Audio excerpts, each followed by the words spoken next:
Hello,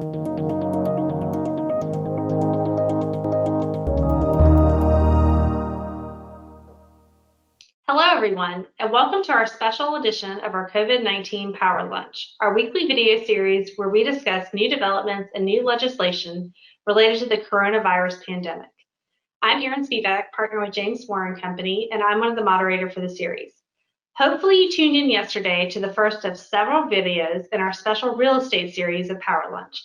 In case you missed it, you can watch it on demand on our YouTube channel or on our COVID-19 resource page on our website, www.jmco.com. We scheduled a second video this week to discuss some important updates made to the Paycheck Protection Program. The SBA released a borrower-friendly PPP Loan Forgiveness application, and there was additional new guidance released on owner compensation. And with me today to chat about it is Mike Sibley, partner with James Moore & Company and one of our in-house experts on the Paycheck Protection Program. Mike, welcome back. I didn't think we'd be back this soon to talk about PPP, but the SBA and the Department of Treasury like to release guidance late in the week, and they did so last week. So let's start with talking about the new easy application that they released related to PPP forgiveness.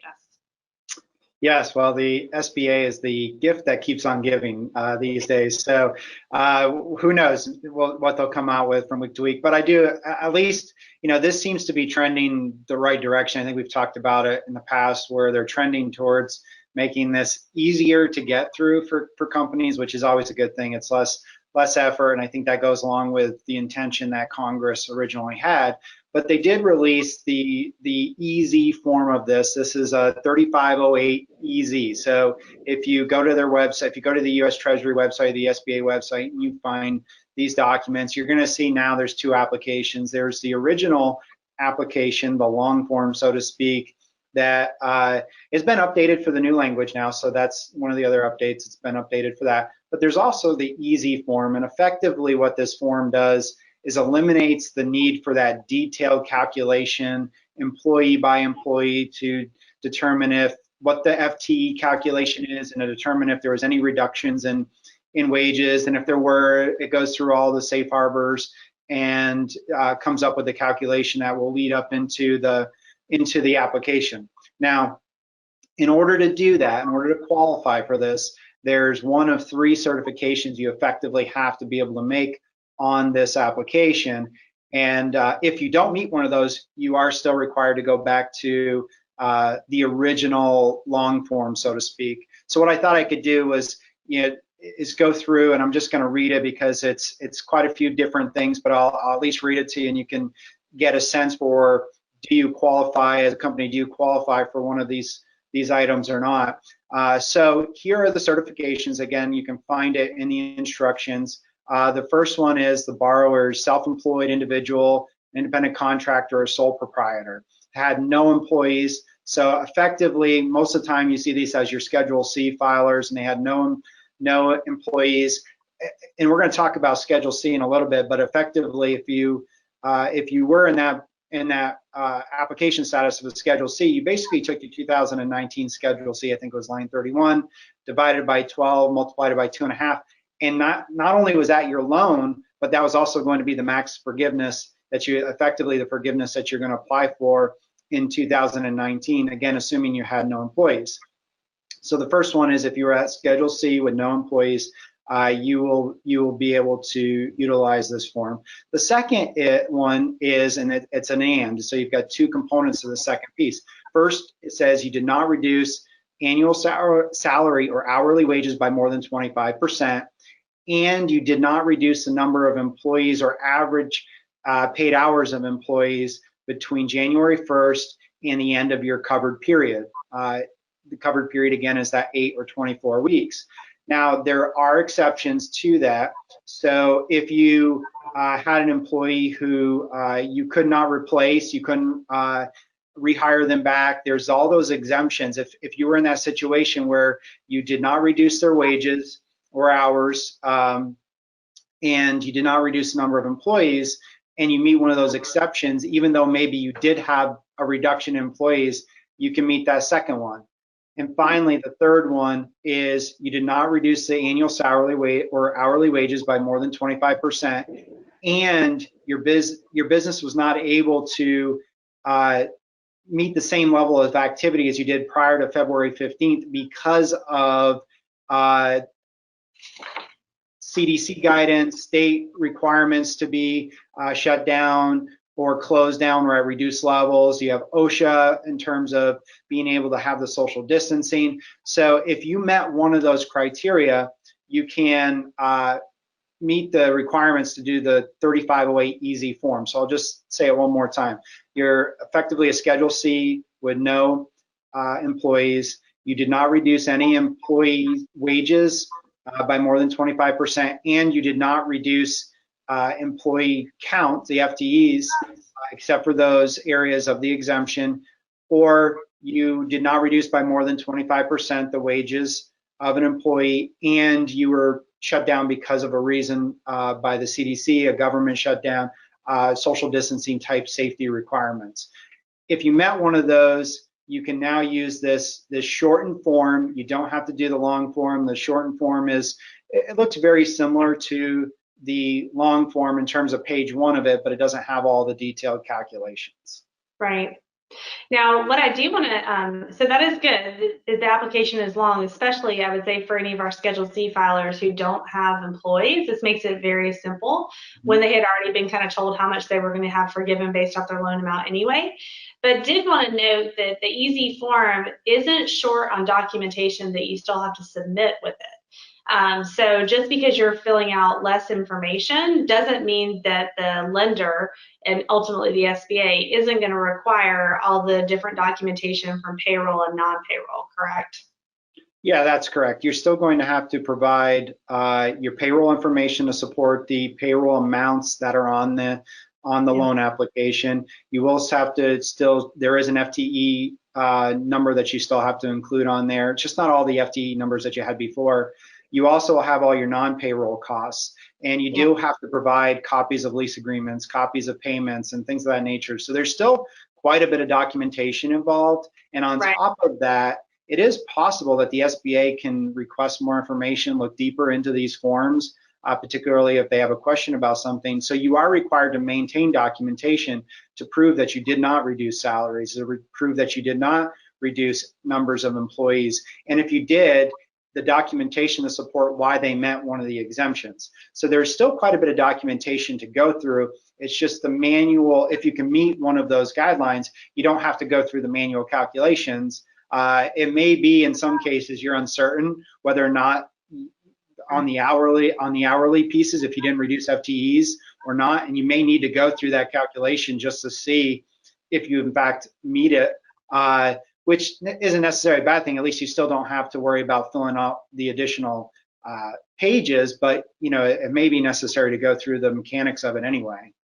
Exactly. And kind of one of the things is, and it's a really good long on the 3508 easy application instructions, there's a whole page on what you have to submit related to payroll and non-payroll, which, like you said, Mike, includes the lease agreements and copies of canceled checks, bank statements, all of that. They're really looking for the verification that the money you spent has documentation behind it.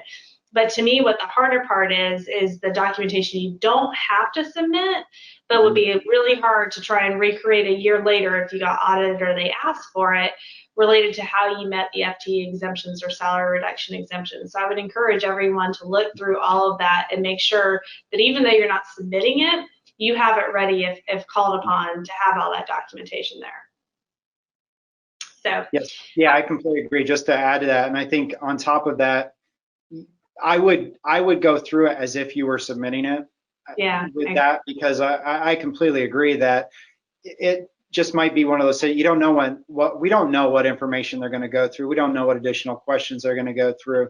So I just say it's easier to pull it all together all at once. I think that's a great point. No, I agree. Okay, so then let's go next to the next thing is they issued a new interim rule, which for those who haven't watched our series religiously in the past, which I'm sure all you have, is the SBA and the Department of Treasury issue interim rules that is basically guidance related to either getting the loan or the loan forgiveness. And when anything changes, like what was recently passed with the Paycheck Protection Flexibility Act, they have to go back and revise their interim rules. And this is one of the ones that they released last week.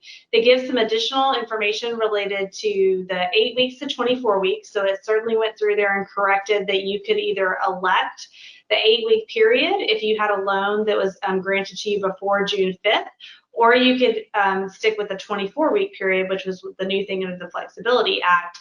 And they also went and changed the language from having the 75-25 for 75% payroll cost, 25% other allowable cost to 60-40. But they also went in and made some additional adjustments and explained a little bit more related to this owner compensation and the max amount you can apply by employee for a loan. So I thought we could kind of start going through that, Mike, of some of the things they changed. So why don't we start with the 8 weeks of the 2019 owner compensation and what that means and how we are trying to interpret what they put in not only the application but the interim rule. Okay, so on the owner compensation, this is going back to the Schedule C guidance, and again, using the example where we did before of the way your application was done on a Schedule C, assuming no employees for now. Let's keep a little. Start with the more uncomplicated situation. Was you took $100,000. Let's just say you had $100,000. You divided that of net income on your Schedule C, line 31, you divide that by 12, multiply it by 2.5. So you would get a loan. Your max loan that you were eligible for in that case was $20,833. And remember, this was originally meant to be used over 2.5 months. And if you weren't somebody that had rent and utilities and mortgage interest, they actually came out and were very clear, you're not going to get forgiven. It's not going to be a windfall for you. You're getting 8 weeks and you're going to be maxed out at $15,385. Well, what they came out and basically said is, okay, for those who are Schedule C filers, your owner compensation replacement is going, if you're going to do this over 8 weeks, is going to be the $15,385. And then you can add in the mortgage interest and the rent and utilities if you have it, and you're still going to be maxed out at that $20,833. Right. Or if you're going to do this over 24 weeks, you're maxed out at $20,833 because that's the most you could get.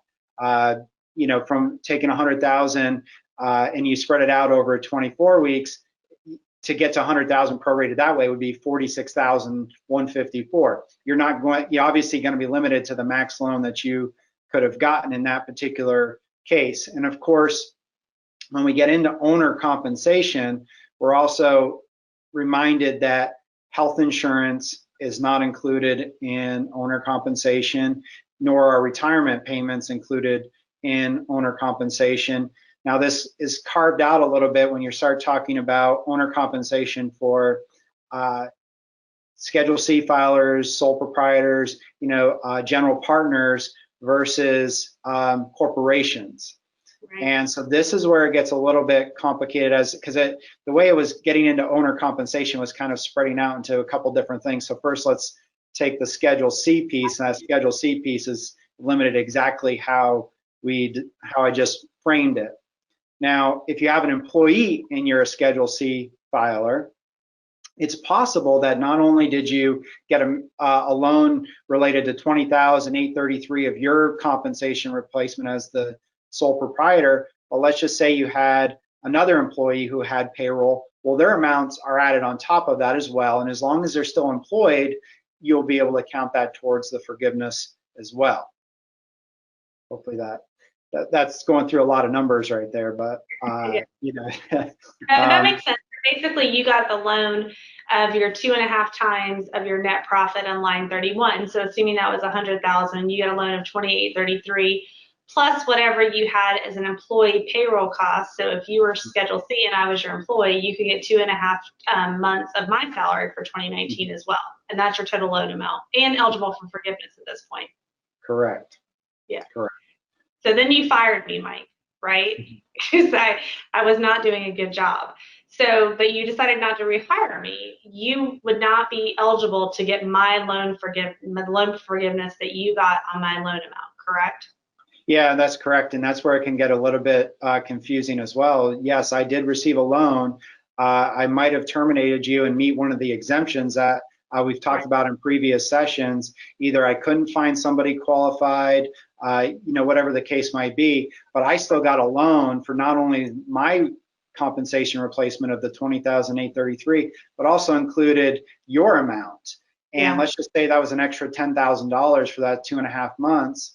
And, so I combined the two, and now we're looking at over $30,000. I'm still maxed at my owner replacement. I didn't have the payroll, so I'm going to be paying back that $10,000 likely. And so that's the situation you have to be very, very careful about with the FTE reductions, and particular how it works with the Schedule C side of things. So that one can get a little bit tricky if you had employees. No, definitely so. So the other thing it kind of, and I'll read it here from the interim rule, it talked about was that the amount of loan forgiveness that can be included in your covered period, which now instead of 8 weeks can be 24 weeks, is that for the 24-week period, if you think about, let's go back to people who we said you couldn't count someone's payroll that equaled more than 15,385 over that 8-week period, because annualized that number was 100,000 or more.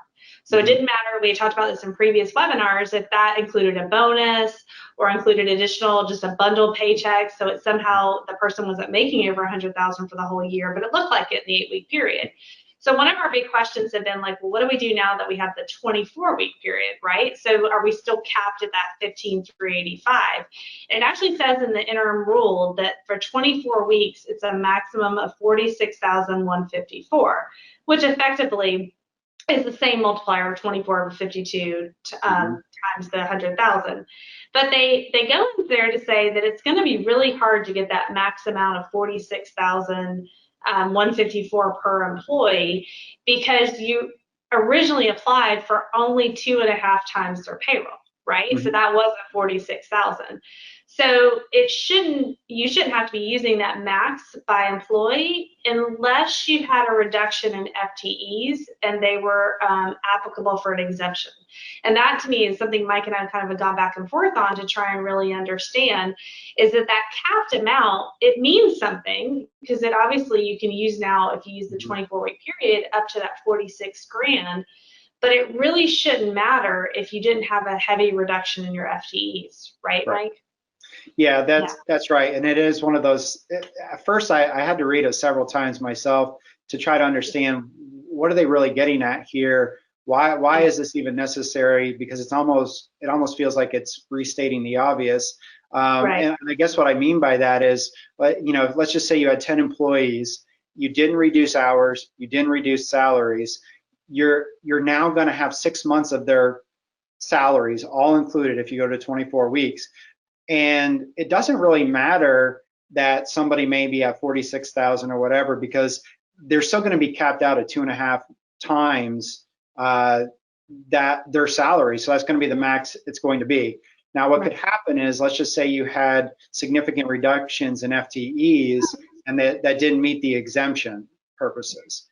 So now you have 6 months of whoever remains. So now that means that one person, rather than being at 15,385, you've incurred their payroll up to that 46,000 perhaps, if they're 100,000. And if you had a significant reduction in FTEs, now that will come into play because you will use more of their salary than the 2.5 months. And I think that's what it's trying to say, is more of a, FYI, this really shouldn't be necessary if you didn't reduce those FTEs. But at the end of the day, I do think that the companies that are going to, where this is really going to apply, are those that had significant reductions in FTEs, and that payroll is going to be shifted around where it wasn't before. And that could be even if you did meet some of the exemptions.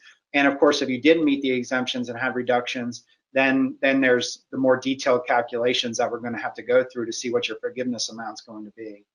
No, that definitely makes sense on that piece of it.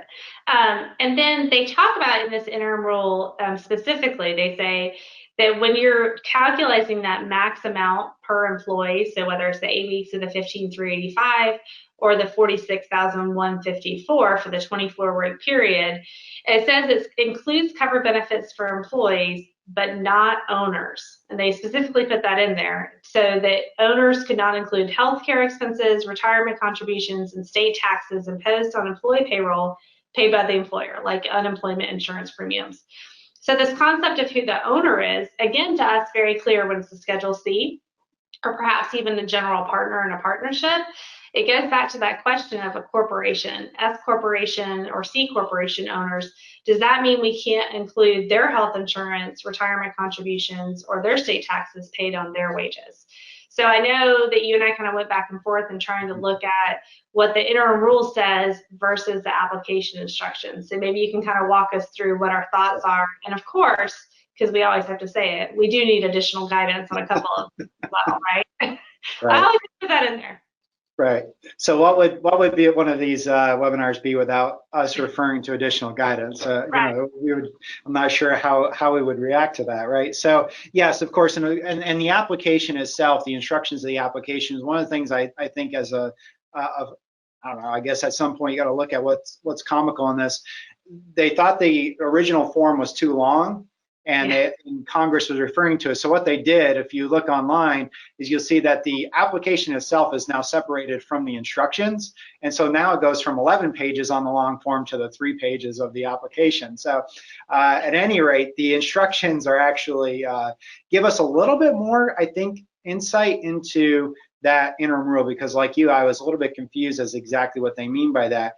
In employer contributions for health insurance, and one of the things to be very, very clear on, because I've had a lot of clients ask questions about this, is it's the employer portion of the contributions for health insurance, the employer portion of the contribution for retirement. And so let's take health insurance first. Like you said, for general partners, for schedules, it's very clear. Those are excluded from adding those to payroll costs. But in the application, it specifically mentions that you exclude those for S corporation shareholders as well. And I believe that's because those shareholders have their health insurance added into wages for purposes of reporting on the W-2. And then, of course, we typically reverse that. We back it out on the 1040, so they still get their deduction. So I think what they're trying to get at is that's included in the wages when you calculate it at 2.5 times. So don't add it back again. So that way you're not doubling up. It doesn't mention anything about C corporation owners in that regard. So, and again, C corp owners, they don't have that same addition to their W-2s as an S corp. So I think they're just referring to S corp owners, our general partners, and our sole proprietors for excluding that.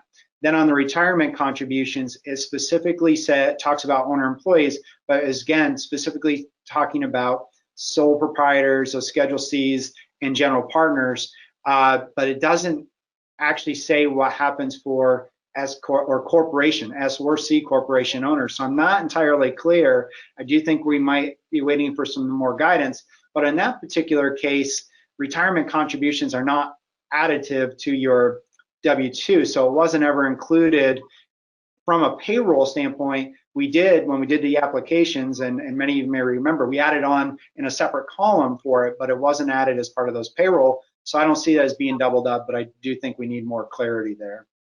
Yeah, it'll be interesting to see if they haven't updated the frequently asked questions since May. But they've been busy putting out applications and application instructions and new interim rules. So it'll be interesting if this is one of the frequently asked questions they finally address, or if it's something when you apply, you put it in there and let the bank tell you or the lender tell you, no, it's not allowed. Again, it may not be as big of an issue if it was originally included in your loan amount, which I think a lot of people were able to include it because there was none of this guidance related to owner employees. But now if you're using the 24-week period, you're going to have 6 months of payroll. So it may be a moot point at that point. Yeah, and at this point, with some of the lack of clarity on things, I've been advising clients that the 24 weeks might be the easier way to go, just from the standpoint. I know, again, a lot of companies want to just get this over with. They want to get off their books. It's probably still worth noting that, banks, some are not going to be ready until July. I don't know at what point in July, early July, later July, I'm not exactly sure, but I've seen some email messages indicating July. They've got 60 days to turn over the SBA. The SBA then has 90 days. So it's possible for, even if you're on an 8-week standpoint with delays and understanding, it may take until next year for companies even on the 8 weeks to get some forgiveness. So it's not entirely clear how, when that's really going to be happening. So my thought process is, if there's any lack of clarity, any uncertainty, the last thing I want to have happen is somebody have an application kick back because of these things. Go the 24 weeks, and for many companies, it's almost assured you're going to have more than enough costs, payroll and non-payroll, to cover the loan. Right.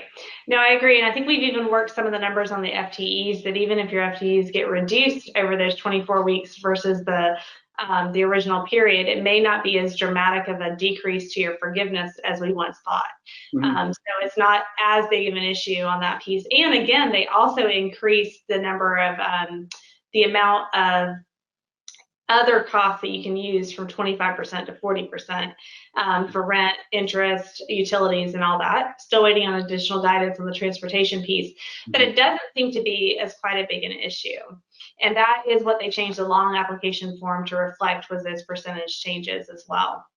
Right. Now, one of the things that I think we have a pretty good, clear idea on is that there doesn't seem to be a midway point. You either take the 8 weeks or the 24 weeks, and that's it, right? Yeah, I haven't seen anything else out there about interim type or partial type periods or anything like that. That may come once the banks start accepting applications, or maybe further on. I like you just said, I think they're busy just getting out the basic applications, getting the instructions out, and getting some of this guidance clarified to some degree. So it may happen down the road. It's just right now that's not clear that that's available. It's the 24 or the 8. Okay. Yeah, I haven't seen anything additional either, and it doesn't seem to even be perhaps a consideration, but again, things change on a weekly basis, so who knows what they'll kind of come out with. And then I think you already mentioned many of the banks are targeting for July, where they'll start accepting the applications and processing them. As we mentioned before, a lot of banks are already sending out information to tell their customers, hey, here's this documentation you need to start gathering, and here's the original application. Hopefully they've updated it with the updated one. But to my knowledge, so far, none of them are accepting it. But if someone knows different, please let us know. But a lot of people's 8 weeks are just now starting to come up. And as mentioned, a lot of them are now just converting to the 24 weeks to hopefully solidify that 100% forgiveness. Yes, and keep in mind, you do have 10 months. If your date's coming up, you're still going to have 10 months from that date to apply. So there's not, at this point, there's not a real urgent, hey, let's get it done. I'm worried that I might not get forgiveness. That's not a worry at this point. Right. You will be, most likely you will be receiving something from your bank, and it's just a reminder, or it's just a FYI, those kind of things.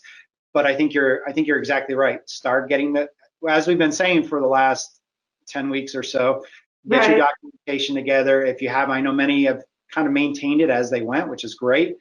Start getting it together, especially as it relates to the February 15th timeframe, and because it keeps referring back to that, because your non-payroll costs are for those situations where you were already engaged in that. In other words, you already had utilities at that point, you were already in leases, and I've had clients ask me, well, I've gotten into a lease since then. You've got to exclude that from your costs. I know a lot of times you're recording those expenses into one general ledger line item, perhaps. Well, you've got to dig in and pull those things apart. Start doing that now, so that way it can, we can help you get organized and be ready to fill out that application properly for when the time does come. And perhaps you have met enough to hit the 8 weeks, and you can get that in sooner than later.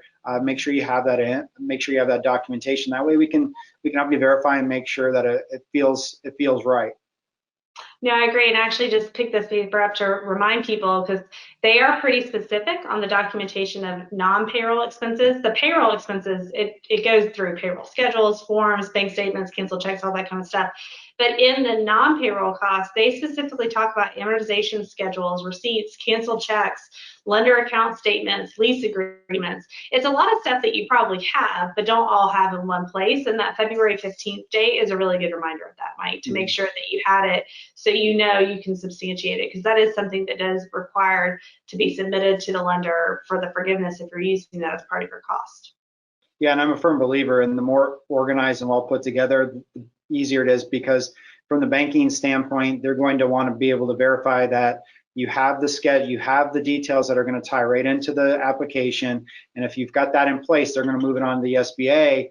And the easier they can do that, the easier they can get through it, the easier it can get to the SBA. The SBA can do their piece of it, and then of course get you the notification that your loan has been forgiven. Yeah, and just to point out, we've talked to a number of banks who I don't know that any of them are doing any of this verification in-house.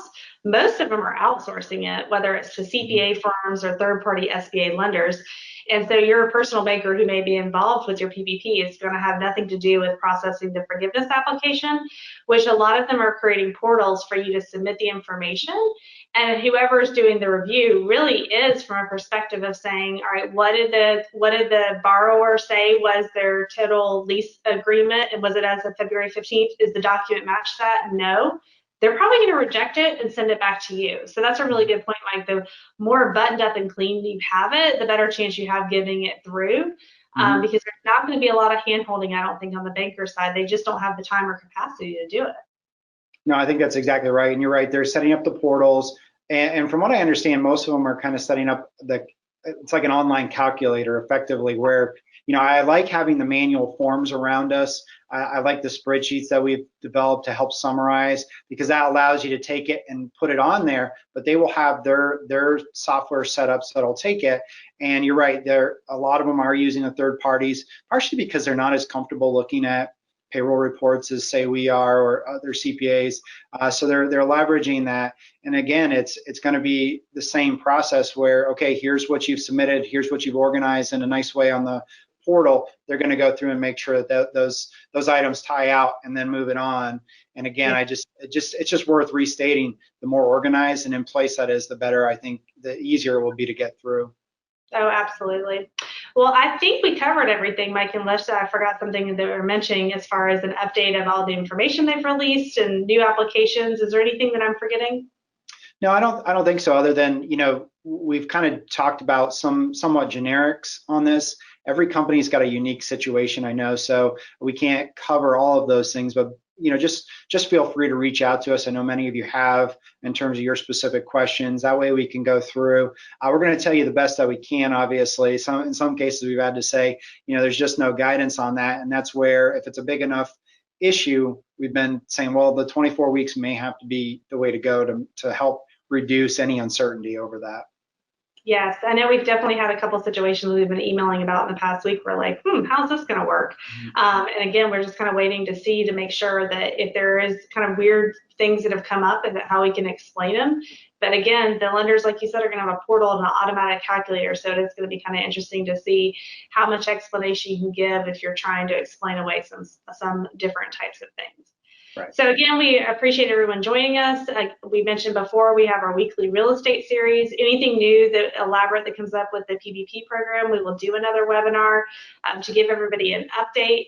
We have updated our spreadsheet to account for the new application and the new EZ form.